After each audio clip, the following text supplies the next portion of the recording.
Hey, welcome back to Lakeside Quilt Making Arts. We're talking about Pick a Petal. Isn't it looking good?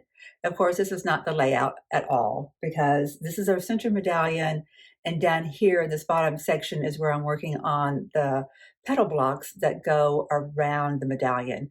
And then around the medallion is all of our log cabin blocks. And I've talked about this two, three, four different times that I'm doing mine all in a deep blue so that I can have a very highly saturated, very receding background for all the applique that's going to be coming. So I know that was a little bit unorthodox, so I'm really thrilled to see how much I love it coming together, even though, of course, it's not up next to what it's going to be up against.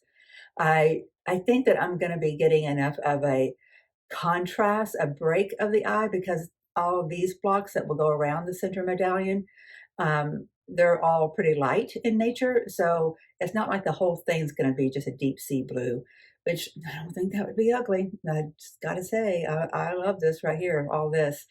Each one of my log cabins is going to have a little red, one of the rectangles is going to be red, and I love that too. You can see I've got this whole pointing behind yourself thing is difficult.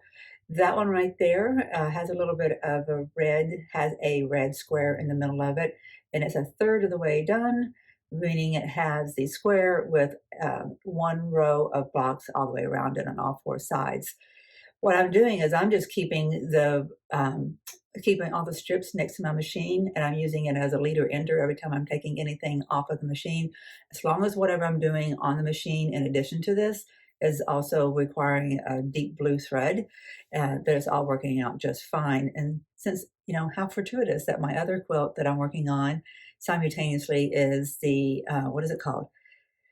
Between Pick a Petal and Peace and Quilt, they're so similar. It gets tongue-tied in my brain. My brain gets tongue-tied. So this is my Pick a Petal, and over here in front of me is the Peace and Quilt sampler.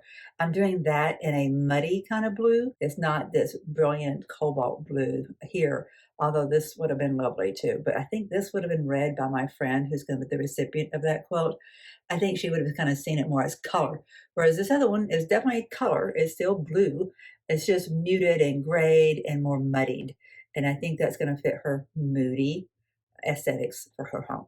And I've talked about that enough. I won't talk about it any further. But if you want to see what's going on with the Piece and Quilt sampler, watch the last two videos, including the one that was put up on Saturday, yesterday, that has two parts to it. So I guess technically I'm saying watch the last three videos to see all of what's going on with Piece and Quilt sampler video. It is a mystery to me, but yesterday's video got cut off and I had to create a new intro, create a new little short mini video that included the end of the file, and then put that up separately. Don't know what happened. The entirety of the file was on my hard drive.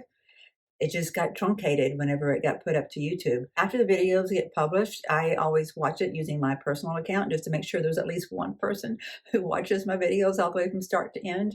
And that helps my analytics. I want to make sure everything's fine. I'm glad I did. This is the first time I've noticed anything. So if you've noticed one before, let me know.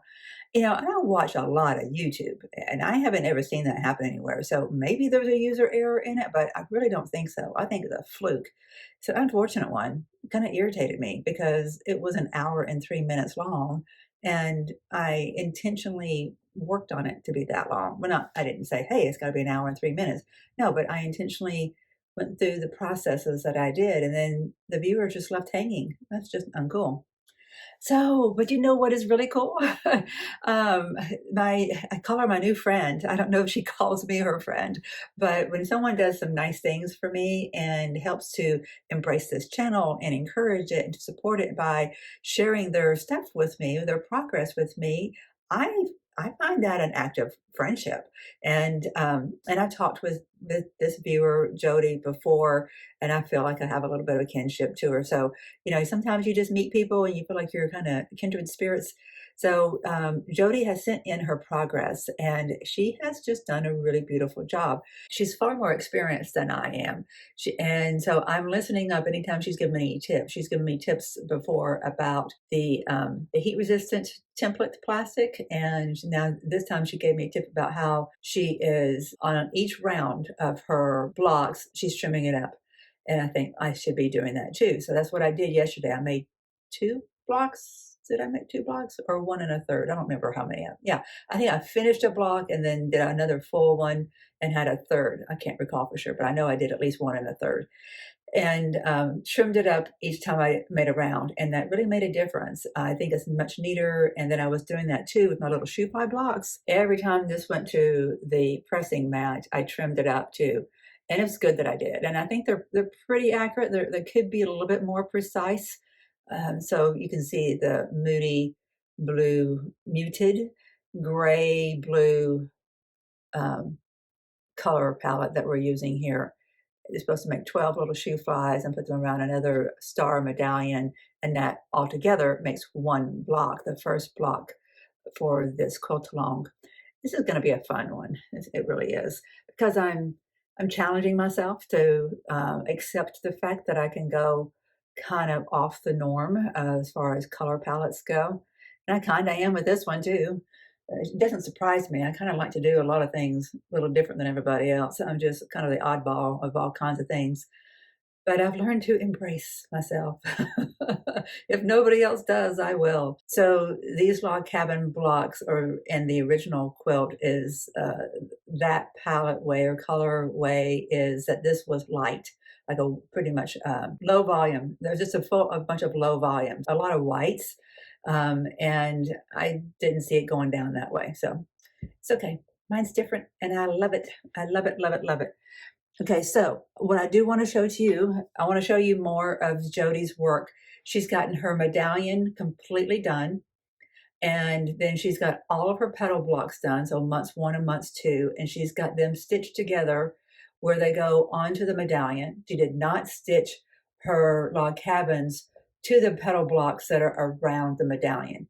And the reason being, she thought that she had heard, and I think she's right, and because it makes sense, even if she did mishear it, but I think I heard it too from Barbara Black, that if you leave these not attached, it's easier to work your applique. Now, I'm thinking that if you do that, though, like if you go ahead and stitch them into rows that would be attached to the future, this medallion square with the petal blocks around it, if you go ahead and stitch the row that gets attached to that eventually, and the columns that get attached to the other side, and do that, then you've got your connected blocks that you can then applique on top of. But then it's just this little loose flimsy. You got all these you got all these seam edges. I would take, what do you call that, a victory lap, and sew around inside your 1/4 inch seam. I would go ahead and make a stitch all the way around, just to make sure that you're not stretching it, or that you're not breaking any threads as you're handling it to do your embroidery. It's not embroidery. I'm sorry. Applique. I'm a little intimidated about the applique. I know I'm going to be on a mental learning curve and a half, probably. I haven't done the kind of applique that's going to be coming my way next month. I'm glad that if I were to have a month where I'm just overloaded with some personal stuff, like I've had with the duplex and then with my dog Zoe's health and demise, then I'm glad it wasn't on a month where my babied favorite quilt is challenging me like it's going to next month. So I am missing my puppy. I am missing her huge. It's very difficult to learn how to do life without her. She was my life, and I was definitely her life. We were very bonded, but she is better off now. And that was hard to see too, hard to see that she was suffering. And I'm glad that she's not suffering anymore.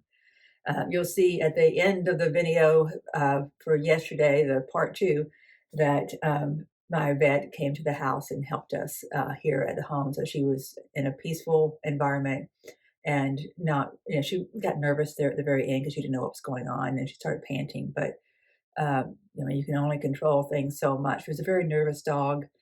So it was all quick and easy and as good as it could be, and just as loving. And I feel good that I honored her and her love for me. But it's hard. Being a pet owner, a pet parent, is a responsibility that I'm glad people fall into, because you just see a puppy or you see a dog and you fall in love with them and you don't think about the end. and the emotions that go along with that, because it's some big stuff, man. It's some big stuff, and those little people, those little fur-wrapped people that they are, they deserve all that love, and they deserve the kind of love that we can give them at the end too, because they need it. They can't manage pain and manage life like we can if we're even bedridden. So we won't be hearing Zoe's toes on this wood floor anymore, or her barking at the cats in the background. I've been very intentional about learning how to move forward, and very intentional about making those steps, making yesterday's video, making this video as part of it.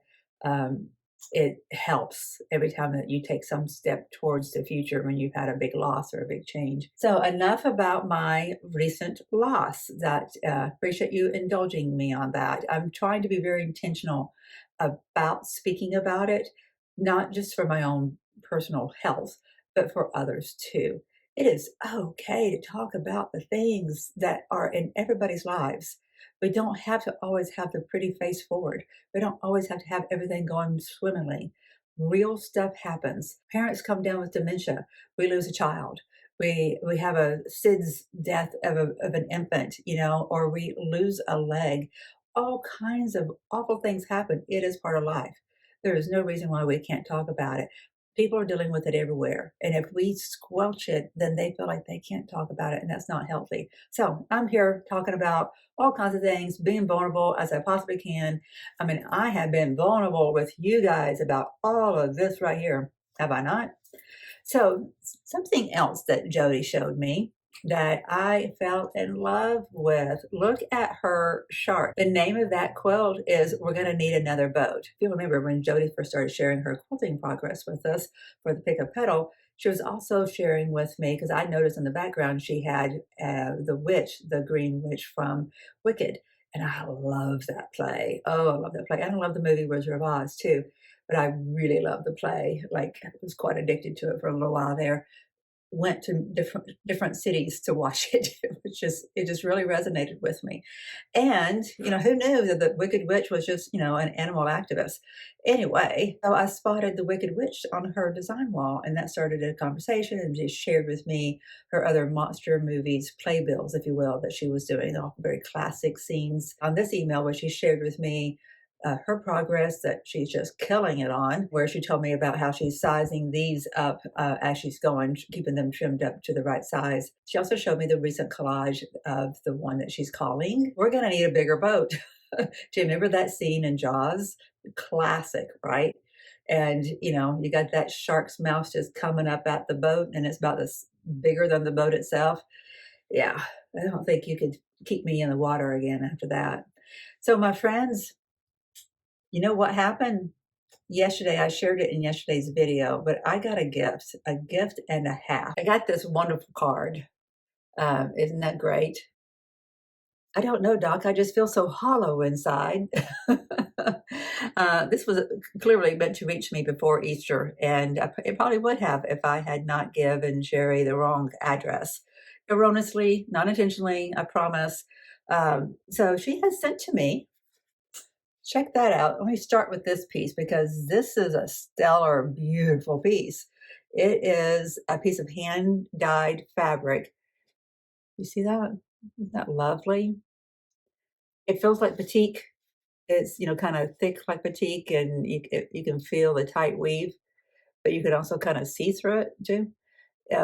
Anyway, this is from Ukraine, so it's hand-dyed fabric from Ukraine. Somebody that she helped out. She bought some fabric from them because they were when they were invaded, and that person was trying to sell stuff.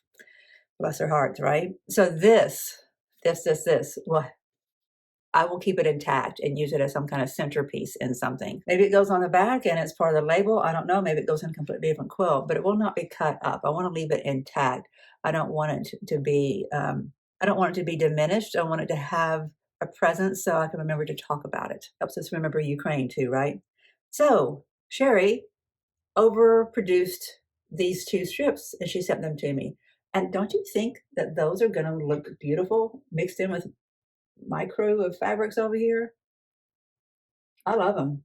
They may be a little bit more vibrant than what my palette is, but not entirely. I've got some that are bright, and it will blend in beautifully. I love them, love them, love them. I love them, and I can't wait to get to them. But that brings us back to, and so thank you, Sherry, so very much. So if anybody else has some progress that you would like to share, send me. It's lakesidaqma@gmail.com. I'm excited to show off and share everybody's work. And, it just does a lot for my heart whenever I hear from any of you. It really, like I'm saying, these two ladies I have adopted them as friends. They may not have wanted a friend, but I am their friend now because they were the first two to support me. I wonder, Sherry, is this one also a hand dye from Ukraine? Because it seems like it's similar in nature to that, doesn't it? It does to me, but it's not as thick as this one because it feels like regular quilting fabric. It does not feel like batik or any kind. It's not as vibrant, but gosh, those are so similar. Okay, so what have I gotten done? Oh, I'm singing the accolades of everybody else, right? Well, I haven't done a lot more than what you see right here. Because did I mention I've had a little bit going on between the duplex and my dog? So what I am doing is like I said, I am doing the log cabin as leader and enders, and I will continue to do that. It's easy enough to finish these 20 out if I get to the end of the month and I've only got 10 done instead of 20. And that's no problem whatsoever because it is such a repetitive process. I really felt like it's something that it could kind of be happening simultaneously to some of the other projects. And, I'm also trying to learn the skill of multitasking, which is what yesterday's video was all about, multitasking. Because I know any other new quilter, we see you experienced people out there. It's getting kind of warm in here. I'm going to pull my sleeves up. We see you experienced cultures out there, and you're killing it.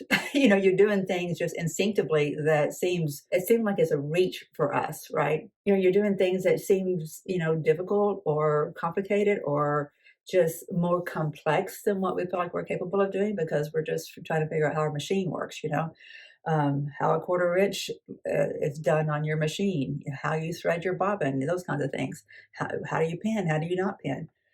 So I felt like it'd be good for a new person to see me handling that, the very basic kind of multitasking.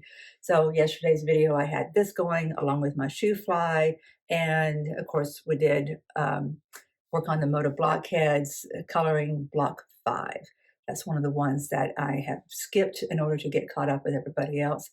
And so every Saturday, I just move the needle a little bit on that project. What I plan on setting myself up for next, because I do like having the leader ender project, and I think the petal blocks that go all the way around the outside, I think those would be really good leader enders, and so I want to get myself set up for that.